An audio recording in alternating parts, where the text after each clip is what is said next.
The year is 1995, and director Jodie Foster showed us she wasn't a one-trick pony of a director with this follow-up to her impressive directorial debut of Little Man Tate.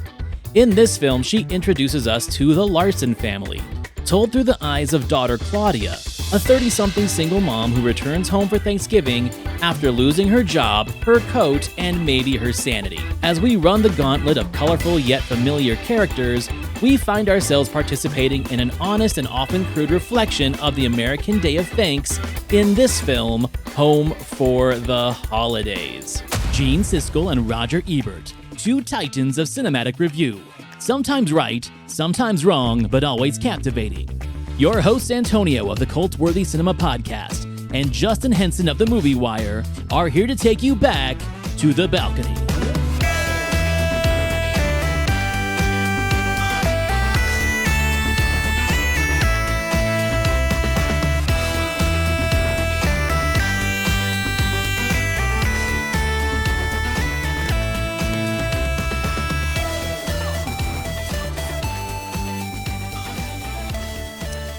Now, I'm not like a big holiday movie guy. We kind of talked about this in the Dutch episode last week, how that's like your perennial favorite. So if I was to have a perennial Thanksgiving movie, it's got to be this and Planes, Trains, and Automobiles. But I kind of like this one better in the sense that there is less formulaic messaging through this one. This one really kind of shows like the dark underbelly of the American family, where it's almost like the anti-John Hughes film in a way, where John Hughes films, especially like Dutch and Planes, Trains, and Automobiles, is very focused on like two central characters. This is more of a tapestry of characters, and I've always liked that. I've always liked the direction, and I've always liked the chemistry that these cast members bring together. But the reason why I really brought this film to the show this week is that we're doing holiday films, and I thought we could use a palate cleanser of what our critics liked and disliked, because both of them had very favorable things to say about this movie, and I think it was about time to have, as a holiday treat to us, a more constructive conversation instead of a divisive one. You know what I mean? 100%, and I'm with you. I really enjoyed this movie, and it's one of those movies it's almost impossible to appreciate it as a kid because a lot of the material does go over the head. It's not situational. It's not goofy. It's not slapstick that we came accustomed to with holiday movies. We were trained to enjoy those movies. This is not that. And unlike you, this one wasn't a staple in my house because of just that main fact. This is a movie that we went to the theater to see, and it didn't really put that stamp of holiday feel that we have been accustomed to. And Right. As growing up, it was never year over year. And now it grew on me to a piece where I've said it before, you can turn off the volume and just hear or watch the subtitles or vice versa and just listen to the dialogue and still paint a picture of what this movie's about. And it is so real when it comes to the characters. It's not stereotypical. It's not cliche, except for one moment that we'll get into. But it is really a raw. And what I really appreciate about this, if we talked about Dutch last week and we talk about Home for the Holidays this week, if these two had a baby, it would equal the movie, one of my favorite movies of last year, The Holdovers, where you have the situational piece and then you have the well-written characters and the dialogue. This is that movie, and this is, during the rewatch, I fell in love with this as an adult, not just because of the holiday kind of feel, but like you said, the chemistry, the characters, everything works in unison here. And that's what really does make this not just a holiday watch, but a very deep character study on chemistry. I think one of the reasons why I really like what this film does is because there really is no ego in this movie. Jodie Foster, as a director, is not making a Jodie Foster movie. She's making a family piece. She's making a character study about essentially blue-collar people who live in the Midwest and how different families settle for different things. So, you have the extravagant, wanting lifestyle of our main character played by Holly Hunter. You've got the flamboyancy of the Robert Downey Jr. character. And then you've got the other sister who just stayed home and raised a family. That's very normal and natural, I think, in a lot of different families in that particular part of the country. Now, me as an only child, I didn't have a lot to relate to character wise, but I've got two crazy aunts. And that is where I really kind of, was able to dial into what they were doing with the chemistry of this movie and the animosity between my mom and her two sisters and how crazy our grandparents were. It doesn't matter what kind of family you come from. You either know a family or have been involved in a family that has very similar tropes, right? And I'm not going to say they're entirely stereotypical because these aren't your sitcom family issues. There's more deep seated and more mature things about it, but it can be funny at the same time. Like I said, it's one of my favorite styles of comedy for filmmaking. I think Albert Brooks is the best at it, where you can take a slice of life and show like the dark underbelly of what being an American family is and being able to laugh at it, but also at the same time be self reflective of like, ugh, we're kind of toxic as a society, right? But we pretend we're not. And I think this film encompasses it perfectly. Well, we talk about relatability, and this is big with this film, is we take a film and we can easily say, I relate to these characters. I relate or respect to the situation. But the relatability here is exactly that of what you said, is we can Mhm. relate to members of the family traits. We don't have to fully understand a character. We can nitpick and cherry pick a lot of the things that we see from this family. And I think what Jodie Foster really does here, and she's brilliant at it, in contrary that we got from Little Man Tate, that was a little cliche in my opinion, Mhm. is that we really have these directions that are these character directions that are really subtle and points us in the right direction where we can say, I would handle that situation the way that character would, or I have a family member that exactly it acts like that. So the Yeah. relatability is a vast, not even surface level, but just a vast topic here that we can relate to. You can pick the situational, the character traits, and everything all above. It's not just I relate with that character. You won't have a completely favorite character here, even though we have great performances, because everybody else has their uniqueness. Especially we see that when we get to that big Thanksgiving dinner scene and the aftermath of that. It is subtle, and that's what makes it relatable, is because it's not overblown, it's not cliche, it's handled in a way that most families will handle it. When you have families that travel from distances that haven't seen each other in a while, it's very passive, and that's what really makes it real to me and my relatability to it. And, I have to give credit to the screenwriter too, because W.D. Richter is such an interesting character in the cinematic universe. So most well known in the cult circles as the writer and director of The Adventures of Buckaroo Banzai, sci fi action, one of my favorite movies. He wrote, which we talked about on the show, Invasion of the Body Snatchers. But then he did like lighter sci fi kind of drama fare, like the movie Late for Dinner, which is another great movie. We should cover that on the show too. And then this, a slice of life Americana piece. What I think is impressive about the script is how flexible it is for performance. Sometimes writers are so stuck in the dialogue and so stuck in what they're trying to create story wise or plot wise that the script almost directs the actors. Where I feel on this particular screenplay, and with the help of Jodie Foster as a director, of like letting the actors just do their thing, letting them just use these words as the blueprint of their character without really trying to tell a story or a plot. It's a plotless movie, and that's exactly how it should be. Because it almost feels, again, like I'm going to make more comparisons. It kind of does feel like an Elaine May film or a John Cassavetes film where the dialogue and performances are so natural, you almost feel like there's no script at all. And that is something that really makes a film like this catch my artistic eye, because I really do get tired. You talk about it every week on your show of just the stereotypical screenplay, A, B, and C points.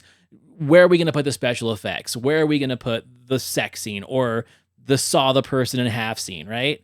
But this doesn't do that. This is elevated filmmaking, and it's a thing that we don't see that much anymore because people don't have the attention or the desire to seek it out. I think it's kind of a lost art where you have character studies like this, being able to have these kind of casts and this kind of, I don't know, overall message that, yes, this is a movie. Yes, it's got movie stars, but it feels as normal as anything.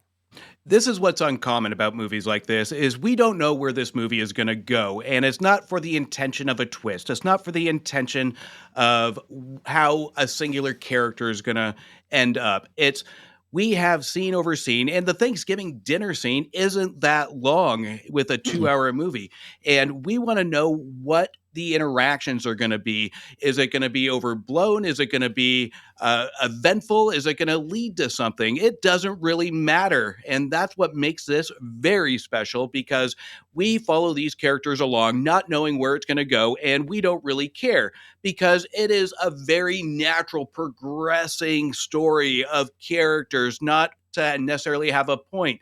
And that is brilliant writing to it of not really looking for. I know I talk about intent all the time.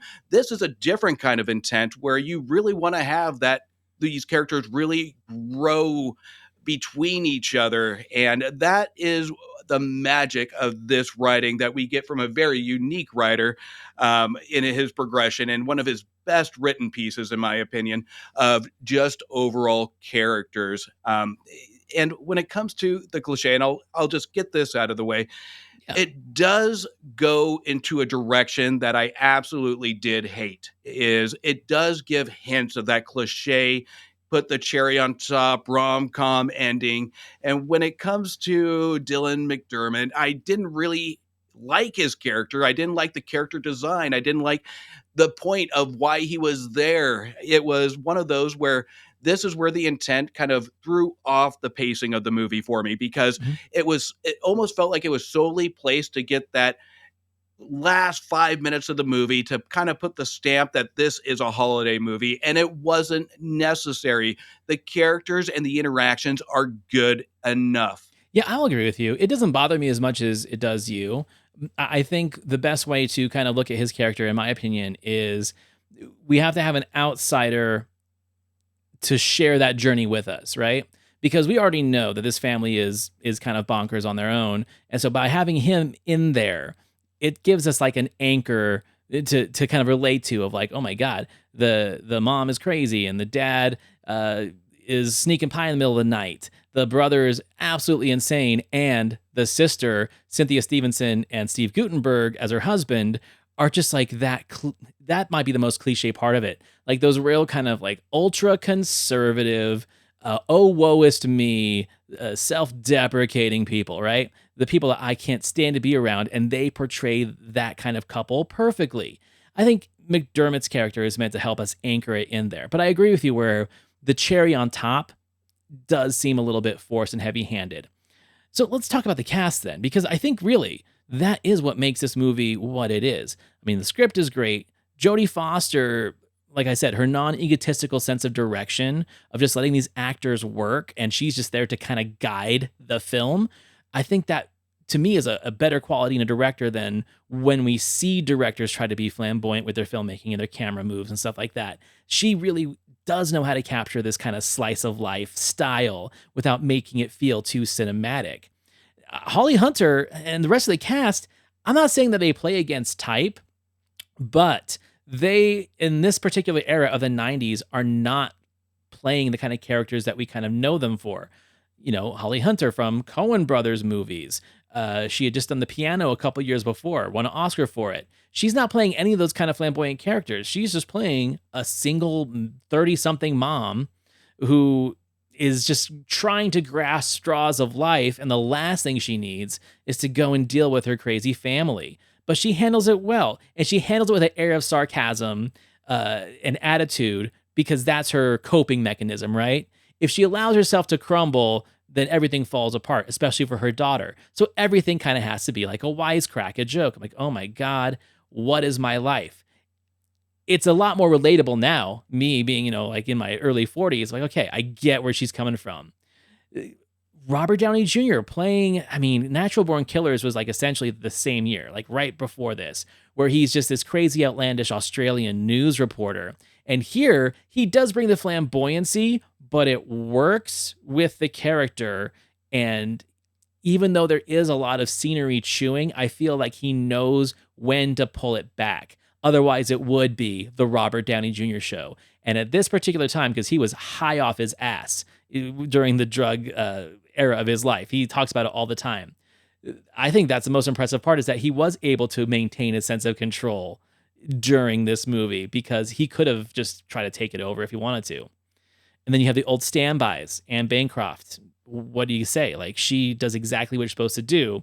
And then Charles Durning, I mean, essentially he's bringing his dad from Tootsie energy, right? So I think everyone is just like in the perfect mold. But I gotta say, my surprise of this is I forget how good Steve Guttenberg actually is as an actor. We're so used to him being the Cocoon character or the Police Academy character, but him just playing this type of guy, the easily annoyed, probably unhappy in his marriage, just wants to talk, just wants to be listened to for 1 second kind of guy. I was really impressed by the performance, even as small as it is. Gutenberg, again, this was probably one of my highlights of how underrated he was, or how great Jodie Foster's character direction was. It was Yeah. one or the other. But this is one that really did show, and again, going to the point that this isn't one of those stereotypical movies. You see a holiday movie, you're expecting one thing. You see Steve Guttenberg, you're expecting a certain character. It takes the audience by surprise, and this is kind of, you either love it or hate it when it comes to the direction. And at the time, I don't think it was well welcomed on what a lot of these people expected from a holiday movie and this cast of characters, but they all bring a colorful element. When it comes to Robert Downey Jr., this is the one character that I can just picture Jodie Foster saying, pull back, I need less. Yeah. But at the same time, this is one that I wanted more of, because his conflict is interesting, and we can theorize on the time this movie came out, the time of year this movie came out, on studios being fearful of the topic or the subject matter. But that would have taken this movie to an element, because we can tell and we get hints of the conflict here, even when we get Durning on the phone with the would-be husband, with the acceptance.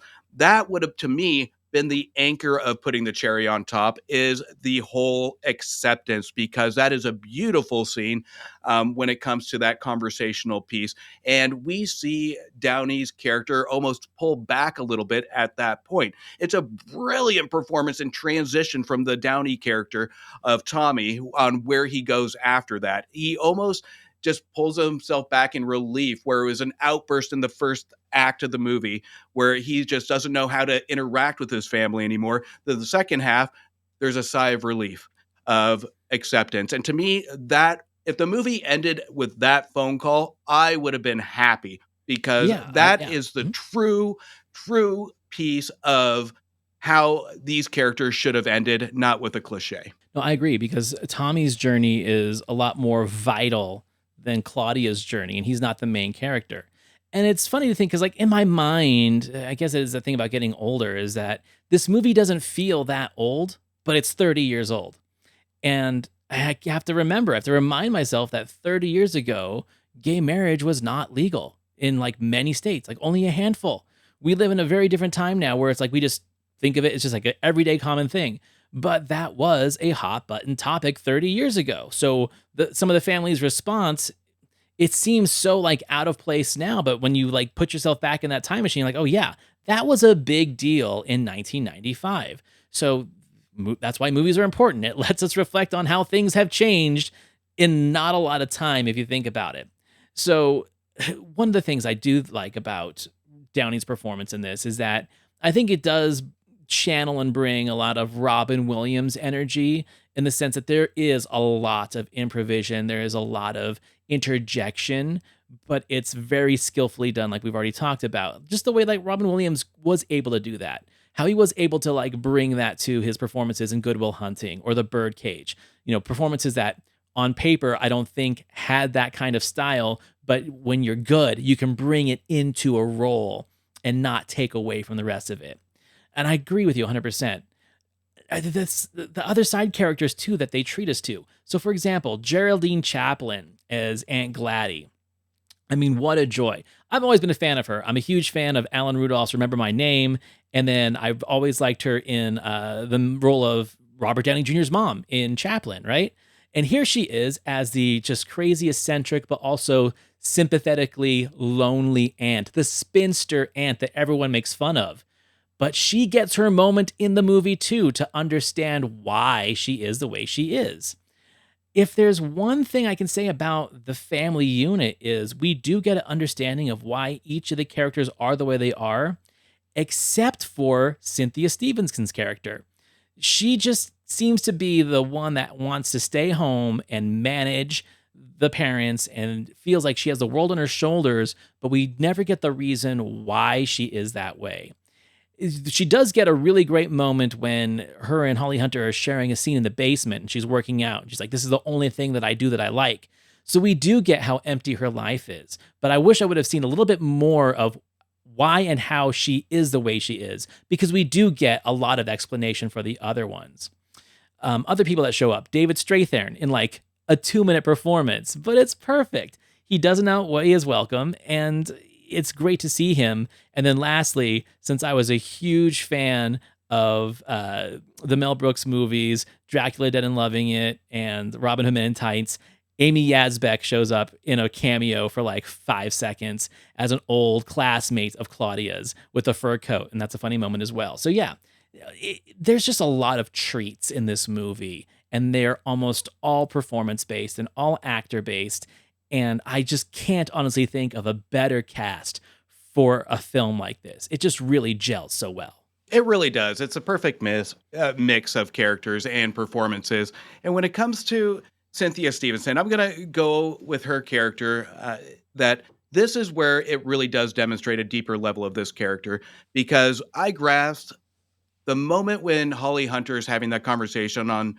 the exercise bike. This is where we go into the relatability piece of it, where you can really have the interpretation. Not everybody's going to grasp it because this movie is all about relatability. But this is a character that really does feel she has to have control. We get that from even the costume design of this uptight dress, this situational thing at the table where she has something spilled on her, and it's just, we can even tell that with the chemistry of Guttenberg and her, that they are just so stern and stiff, that Uptight. uptight.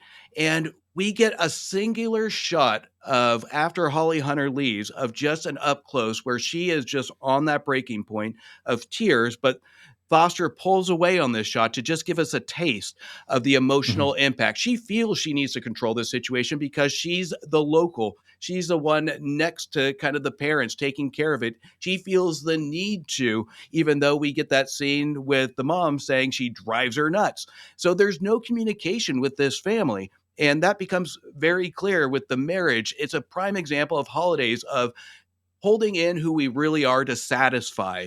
And I think Joanne's character really demonstrates that with the climax of the conversation piece with Holly Hunter, and just that singular brilliant shot from Jodie Foster to kind of just put the ending on it, saying these people have deeper emotions.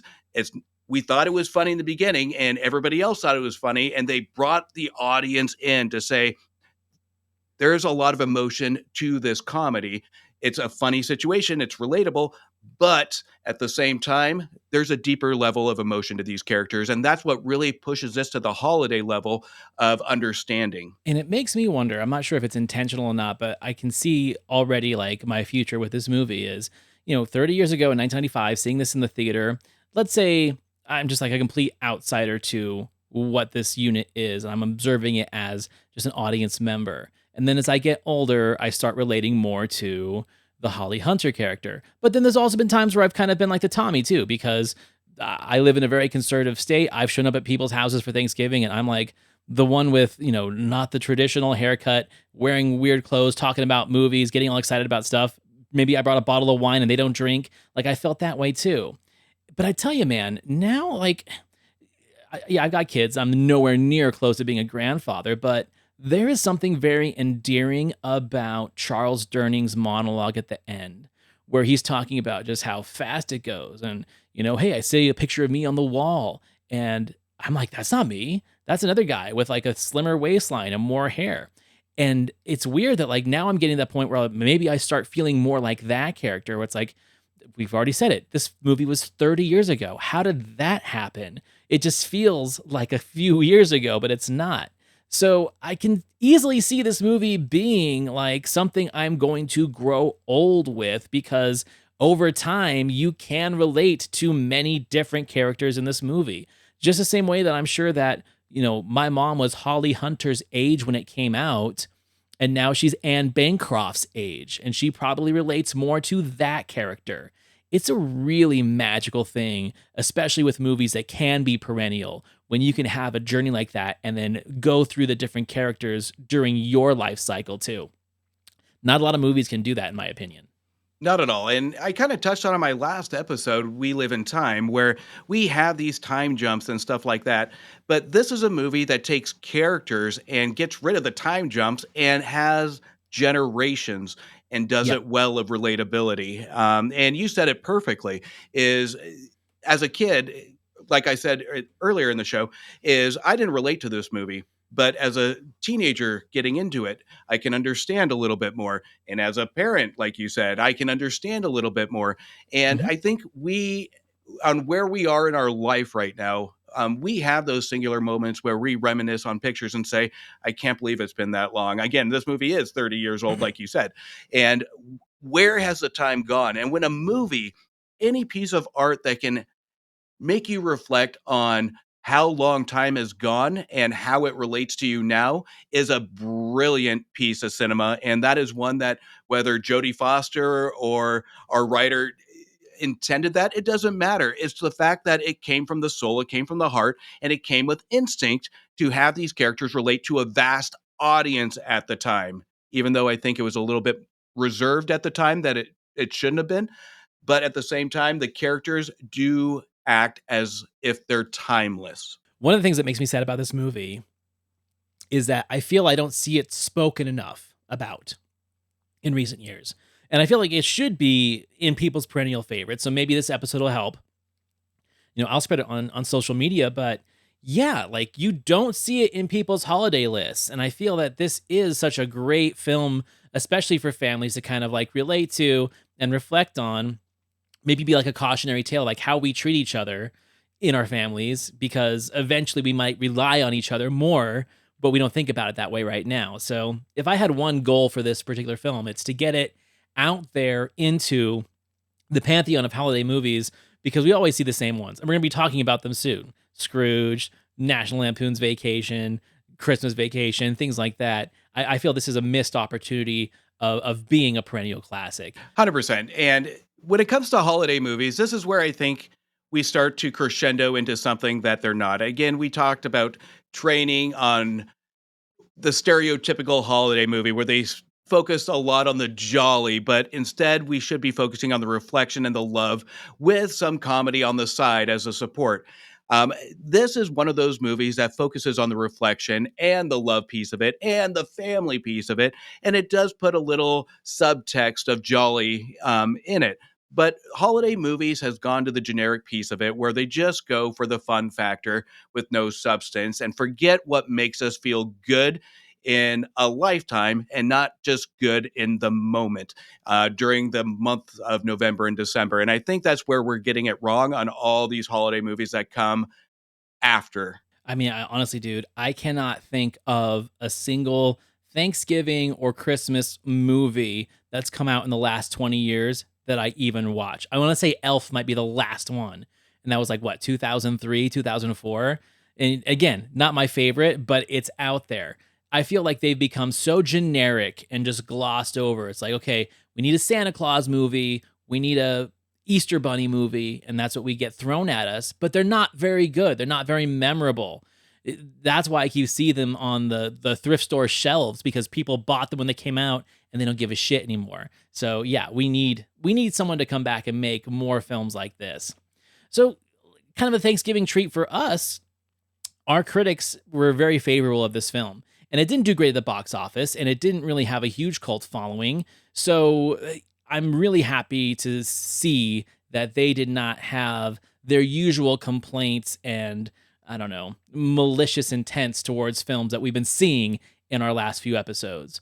So Roger brought this one to the conversation. Holly Hunter is greeted by her parents there as she returns home for Thanksgiving vacation and an annual encounter with all of her strange family members and their mutual memories and antagonisms, which form a minefield that has to be tiptoed around during the weekend. Home for the Holidays was directed by Jodie Foster, who strikes a nice balance here between comedy and realism. As the holiday season approaches, I think a lot of people will not only find the movie funny, but will sense its core of truth, which is all families contain their share of strangeness and envy and eccentricity and old secrets, but this movie doesn't just dwell on that, it also shows the love and acceptance. It's a well-acted, well-written comedy, and it's a little more than that. Perfect summation by him. It's exactly what I was saying. Like the truths behind it, the observations of, like I said, you don't have to be in a family like this to understand what a holiday can look like. You know, I might even have to take my words back, because think about the era that we live in right now with the political turmoil that we're living in, where I think families are dreading Thanksgiving, especially during an election year. To see a movie like this, it might seem too simplistic. Like, it seemed toxic back when we were watching this when we were younger, but it's nothing compared to what people deal with in their Thanksgivings now. So I don't know. It's a weird one. How does it translate now into literally a generation of people that don't even want to go home for Thanksgiving because they are afraid they're going to wear the wrong shirt, they're going to say the wrong thing, they voted for the wrong candidate? I don't know, man. It's an interesting thing. The bright side is that our critic definitely saw what they were trying to do, what they did do, and had really nothing but complimentary things to say about it. Yeah, you hit it perfectly, and Ebert hit it perfectly too, because the only thing that he kind of missed is when we talk about strange characters, unique characters, crazy characters, whatever it may be. For every one of those traits at that dinner table, they had somebody appreciating the other.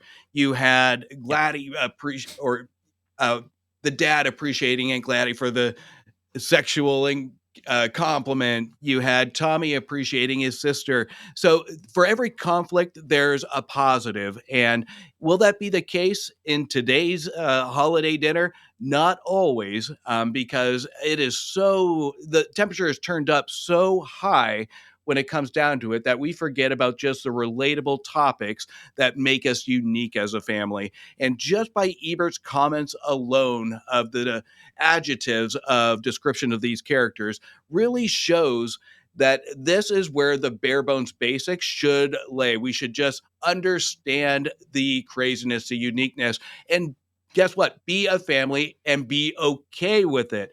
So there's a lot missing to holiday movies now that really portray, and this is where cinema really does play a huge part. And how we treat each other is we don't get those examples as we do here.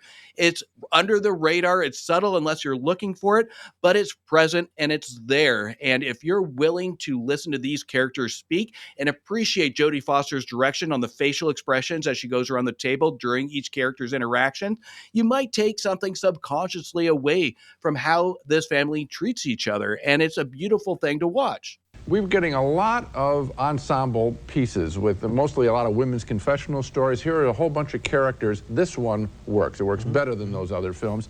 I think it's because there are moments of quiet. Yes, everybody's got a smart line, and W.D. Richter, the scenarist here, has written some very funny dialogue. But there are quiet moments, particularly you mentioned Durning, sitting alone. And it's those moments where we're allowed to connect the relationships, and we see that there is some strength of this family. Okay, so he brings up another great topic there, is that, yes, the 90s were lousy with ensemble comedies and dramas, just films in general. Like, we go back and we think about all those posters of just people. Woody Allen at this point in his career was like, how many stars can I fit in my movies, right? Like Bullets Over Broadway, I think, was just right before this. And then we had Everyone Says I Love You kind of right after, where it's like, let's just throw everybody in these movies. Tarantino was getting popular, putting a bunch of people in his movies. So yeah, ensemble pieces were huge. We've talked about Four Rooms already on the other podcast. And this one does something very different. It's an ensemble piece, but no one's fighting for screen time. No one is trying to outweigh the other. They understand that the whole point of this movie, the only way it's going to work is if they treat it realistically. And if there is attention seeking, it's not the actor, it's the character that needs the attention, right? Like Tommy left the house decades before and explored his own life and alternative lifestyle, but he can't just come home and be quiet. He still has to be the Tommy show. And that's how it plays. And it works because that is how his character is supposed to be. And he's also kind of grandstanding for Dylan McDermott's character, Leo Fish, which I think is another reason why he's there. He's there because Tommy is showboating, right? And it's not as much fun to showboat for the family unless you have an audience. Maybe that's why he's there. He brought an audience with him because no one else cares. They're all used to what his shtick is. So you got to bring somebody who's going to like laugh at your jokes, give you the elbow. So yeah, maybe we kind of solved it right there. But yeah, the ensemble piece is a great point to understand where we are at this moment in the 90s. And to have an ensemble piece that feels cohesive was a rarity for sure. Since we've been doing this show with Gene, this is probably my favorite statement on a movie from him because it is 100% right, is the quiet moments. And this is what I really loved about that statement, is that he recognizes that the only thing I would critique is that he didn't go into depth, because we have a lot of these holiday movies that take that quiet moment that we'll talk about in another Christmas movie coming up, where you'll have that I know exactly what you're talking about. singular moment where it goes for the emotional element, and that's it. That's it. Here, for every kind of chaotic, even don't want to call it chaotic, for every like conflict that we have with these characters, we have it complemented with a quiet moment of reflection. And that is really what challenges the audience to take that time and take it in on who these characters really are.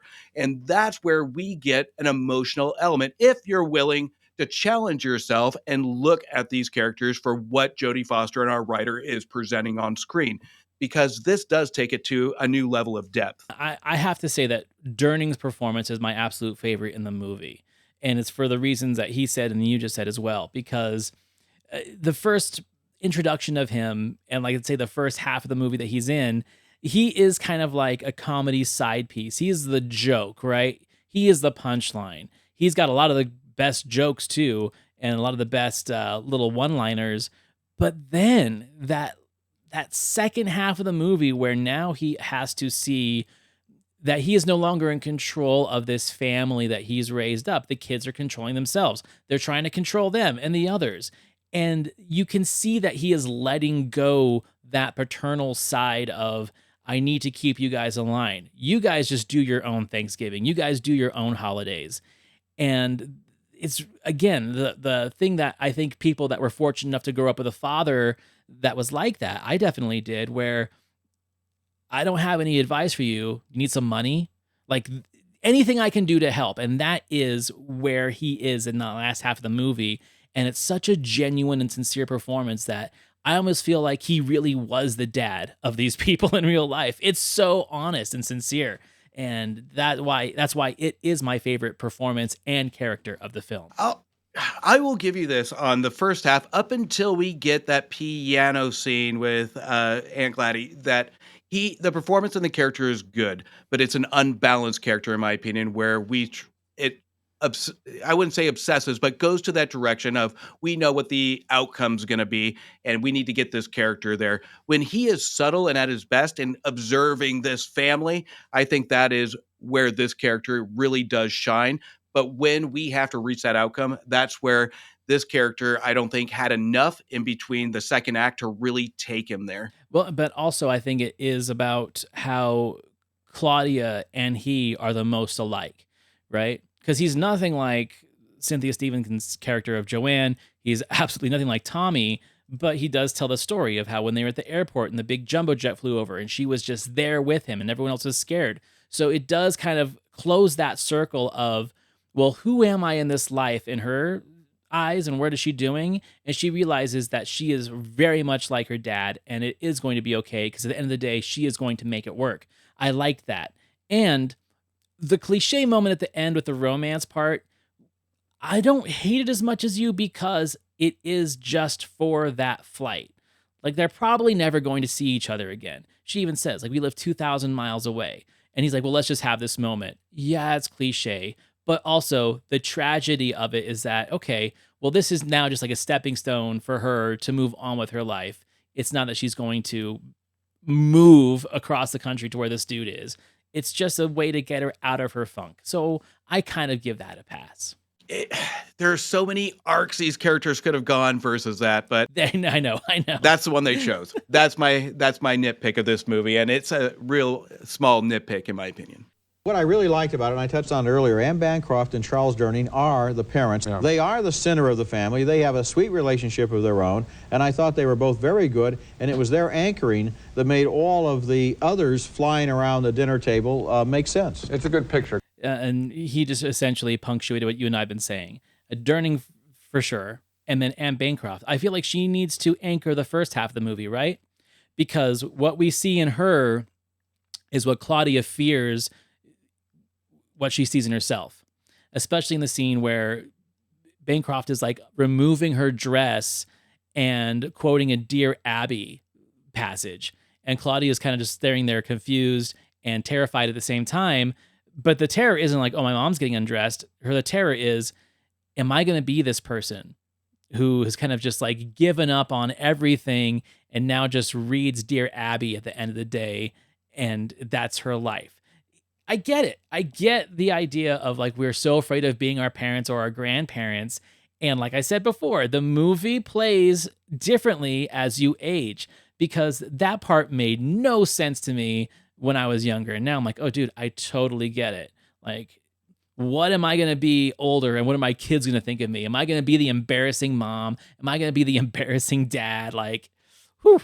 It does it well, dude. Well, and that's what I love about Guttenberg's and Stevenson's character, is because you have the fear of what you're going to become, and then you have the others that accept change, that you can have fun. And we get it from Bancroft and Durning in a scene early that they're dancing goofingly in the living room, and there's some fun factor to it. But what these kids really have is something that they've been exposed to as growing up, or they feel obligated to, or an expectation to. And that's something that parents kind of forget at times, is they set an expectation in youth, and these are the way the kids are just reflecting on their hesitancy of how to act. You have one that feels they need to control the family because their parents are getting old. You have one that feels that being gay and getting married isn't okay. And you have one that's just really passive and just feels like their life is falling apart and they don't know where to go.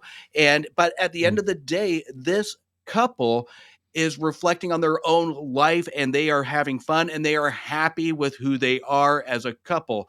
And that's where life takes you, is you have your rough bumps, you have your rough patches, you have raising kids, and you have your ups and downs. But that's what makes love grow, is those difficulties. And these kids won't realize that unless they realize that they can grow. And that's where I think the Guttenberg and Stevenson character really feels frustrated, and they don't know where to pivot or where to go in the fork in the road. And that's where that emotional element with this character is that they feel they need to control and be in the place of these parents on when it comes to stability. And that's where I think real families get it wrong. And I think this is where Siskel and Ebert really do understand this, just not on a surface level of these characters. There is a deeper meaning to these characters, and each one represents something that arcs to the married couple, the elderly couple. I think this film plays for two different audiences at the end of the day. And that is the people that are willing to look at themselves in the mirror and see the ridiculousness of how seriously they take themselves and their placement in the family unit and the structure. And they can't see the irony, they can't see the sarcasm, they can't see the self-reflection, so this movie doesn't work for them. It has to work for the people, though, that can laugh at how ridiculous their family is and how ridiculous they are. Maybe they're the ridiculous one. They're like, yep, that's totally me. I'm the Gladdy, everybody, you know? I think that's why it does play differently for different audiences. And I've seen this movie bomb in front of people I've showed it to, because they can't get behind what it's trying to say. They're trying to look at it as like, oh, what are they saying, that the family unit isn't important, that we're all just fucking crazy? Well, yeah, and you're supposed to be able to laugh at it. That's the whole point. Like, take yourself less seriously. Stop being such a Joanne, right? That's the whole point. I almost hate that this is recognized as a comedy because it's a comedy, and we've said it over and over again, of relatability that you identify. This isn't a Yeah. gut laugh. This isn't a situational laugh. This isn't a chaotic comedy. It's these characters that you can nitpick. You'll have your one good one-liner. You have Gladdy giving the lamp to McDermott, which I thought was humorous, but that's kind of the extent to it. And even when we look at the hose being drawn on the fight, when there's a disagreement, it's not overstaying its welcome. It's a pretty brief thing. And if it was any other movie, that would have lasted 5 damn minutes of just spraying water on two guys fighting on the lawn. This is just giving the comedy of life, the comedy of ideas, the comedy of these characters. So it's letting the viewers use their imaginations of what they've experienced in their life, in their own family. And that's the funny piece of it. So I kind of hate that they advertise this as a movie per se, as a comedy movie per se, but I can see the funniness of it. But again, if you're going in just expecting a song and dance and a performance to make you giggle, that's not this movie. It's all about the expectation of what it's set to do. And this movie is better than what the genre that it's registered as. So when it comes down to like how am I going to rate my critic? Well, here's the thing: is like I can be completely objective about this, where he has given really great critiques of movies that I might have not have been a fan of, but I still give him a good score because there was sincerity behind it, and it wasn't just his typical bias. Oh, I was ugly and I don't like it. But he gave me a gift here, so I'm going to give him the gift back. I liked his review. I can tell he liked the movie, and he wasn't trying to find things wrong with it, which is great.